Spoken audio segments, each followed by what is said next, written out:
Sir, my statement's going to take about 6 minutes. I appreciate leeway since other panel members had up to 7 minutes. All right, go for it. Chairman Cummings, Ranking Member Jordan, and members of the committee, it is a privilege to appear before you today, and thank you for this invitation.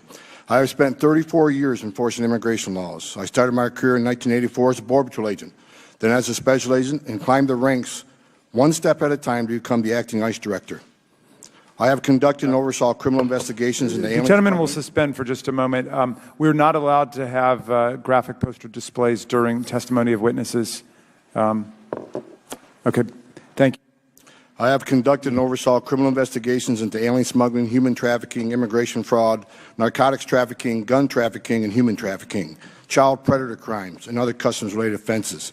As the Executive Associate Director of ICE, I oversaw all interior enforcement operations to include arrests, detention, and removal of those illegally in the United States in order removed by an immigration judge. Forgive me, Mr. Homan. The gentleman will suspend. Officer, the people who are doing that are allowed to stay if they agree not to do any more poster demonstrations. So just let them know that, and they can quietly be readmitted. Very good. Mr. Homan, your time will be compensated for. Thanks. I retired on January 27, 2017, was asked on that same day to postpone my retirement and serve as the acting director of ICE by the President of the United States. It was a great honor. I stayed and served for another year and a half to my second retirement on June 30, 2018. With more than 3 decades of immigration enforcement experience, I'm extremely concerned about the growing risk to our nation's public safety, security, rule of law, and that is all due to illegal immigration. What is happening on our southern border is unprecedented in several ways. The composition of those entering illegally is unprecedented because 70% of those are either family units or unaccompanied children. It is also unprecedented that a majority of those crossing are abusing the asylum laws and making fraudulent claims of asylum and are exploiting the loopholes that Congress has refused to close. Also unprecedented is the attack and vilification of the American patriots that serve this nation as Border Patrol agents, ICE officers, and agents. The biggest problem involves the unwillingness of Congress to address the loopholes that are causing this crisis. I and many others have spent the last 2 years saying what needs to be done not only to protect our borders, enforce the law in a meaningful way, but to also save lives. However, those calls for action have fallen on deaf ears because there's no more interest in fixing this problem. It's about open borders agenda, resisting our president, more interest in that than securing our border. This should not be a partisan issue. I don't care if you're Republican or Democrat, you should want to secure our border. There's no downside on having a secure border. There is no downside on having less illegal immigration. There is no downside on less illegal drugs coming in this country. There is no downside in stopping the bankrolling criminal cartels in Mexico that smuggle both people and drugs. After all, Border Patrol and ICE are merely enforcing the laws enacted by Congress. The past few weeks, the attacks on the Border Patrol have swelled. The media and some in Congress want to say that those in the Border Patrol custody are mistreated. The holding facilities are overcrowded and there are not enough showers. The DHS Inspector General also said the facilities were overcrowded, which in turn affects the quality of care within the facility. However, this should be no surprise to anyone. Border Patrol leadership and acting DHS Secretary McAleenan have been warning Congress for months that this system is overwhelmed and that more funds are needed so these people can be moved quickly to a more appropriate facility designed for them. The same people that vilify the Border Patrol for detention conditions are the same people that refuse to answer their call for help until it's too late. I find it disheartening that no one here, I've heard today, wants to talk about the 4,000 lives that the Border Patrol saved last year. Over 4,000 people that were found by Border Patrol agents in dire straits that may have perished if it wasn't for the heroic efforts of these agents. No one talks about how these men and women bring toys from their home and their own children to these facilities so the migrant children will have something to play with. No one talks about the sicknesses of these migrants and how these agents take that sickness home to their own families because of that exposure. No one wants to talk about how these agents have to go through TB screening constantly because they've been exposed to that serious illness. No one wants to talk about how these men and women who care for these children that cross illegally into this country, I'm talking about unaccompanied alien children now, cross into this country in the hands of criminal organizations that were abandoned by their own families. No one wants to talk about that. No one wants to talk about how these Border Patrol agent mom and dads console these children, and it's disgraceful. Finally, I want to address the unprecedented attack and vilification of men and women of ICE and the Border Patrol. These men and women who chose a life of service to this nation deserve better, not only from the media, from those here in this committee and other members of Congress. These men and women who chose life of service deserve more. These men and women are working in extremely difficult environments and dealing with an extraordinary influx of vulnerable people. They are doing the best they can under the circumstances. As a 34-year veteran of law enforcement, it is shocking to see the constant attacks against those that leave the safety and security of their homes every day, put on a Kevlar vest and put a gun on their hip and risk their own safety to defend this nation. Those that attack the professional integrity of those that serve and blatantly throw out unsubstantiated allegations against these men and women with zero evidence of guilt are wrong and should be ashamed.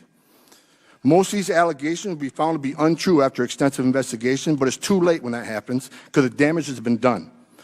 The agency has been tarnished in the spirit of the men and women that serve are many times broken, their morale is at an all-time low. They have to wake up every day and see news reports and comments from representatives in Congress that they're Nazis, white supremacists, that they operate concentration camps, that they knowingly abuse women and children. Those that make those outrageous statements believe that once you decide to carry an ICE badge or a Border Patrol badge, that you lose all sense of humanity. They think that no longer these people have a heart or they care about other people. ICE agents and Border Patrol agents are mom and dads too. They have children. What they see every day in this unprecedented surge of children and families affects them deeply and emotionally. It is something they're going to deal with every day and will stay with them the rest of their lives. Over half of Border Patrol agents are of Latin descent, and to say that they abuse those from Central America with no evidence of abuse is just plain wrong and insulting to those that have to endure this crisis each and every day. I ask this. Has any of those who easily attack the men and women of the Border Patrol ICE, you ever walked up to one and thanked one for serving their nation? Have you ever walked up to one and thanked them for putting their lives on the line every day for this country? Have you ever attended the honor burial of a Border Patrol agent or ICE agent that died during their job, died for this country? Have you ever had to console a small child or a spouse of a fallen officer? I have, too many times. Have any of these people want to attack the Border Patrol and ICE? Have you ever walked the walls of the National Law Enforcement Memorial just down the street and see 21,000 names of men and women that made the ultimate sacrifice for this country, which includes hundreds of Border Patrol agents and ICE agents and their legacy agencies? These agencies deserve better from the representatives of Congress. With that, I'll be available for questions. Is that basically your experience of what the problem is?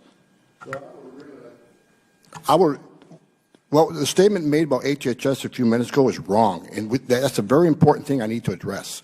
As far as the policy with HHS, sir, it needs to be stricter. When I was the ICE director, I tried to create an MOA with HHS. If you're a parent and you hire a criminal organization to have your kids smuggled in the trunk of a car or back to tractor trailer, you should come to ICE to get vetted. If you're illegally in the United States, we'll put you in proceedings with a child. We won't take you into custody, but you'll stand shoulder to shoulder with that child and claim your fear as a family. I call that parenting, first of all.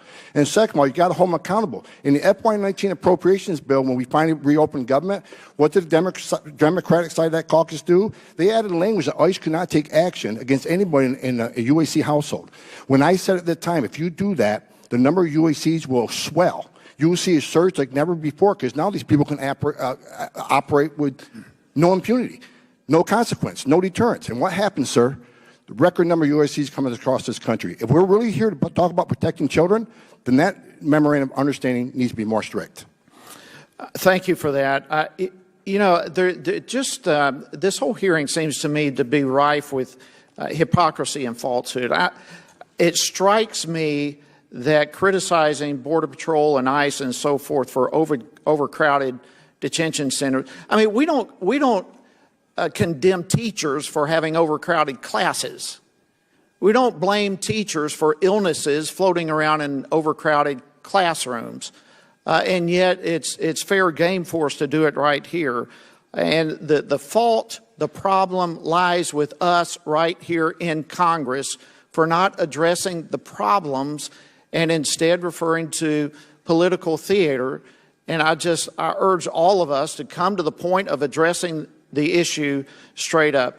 Mr. Homan, why does ICE not have enough detention beds? And my time is up. Thank you, Mr. Chairman. ICE has never had enough detention beds. And I know there's a big controversy when money was moved around the department last year to get more detention beds. Okay. They said, what a travesty. What people need to know, 8 out of the last 9 years, that same thing happened. It happened under the Obama administration. ICE has never been funded enough beds. Thank you. The gentleman's time has expired. Mr. Cooper, you're recognized for 5 minutes.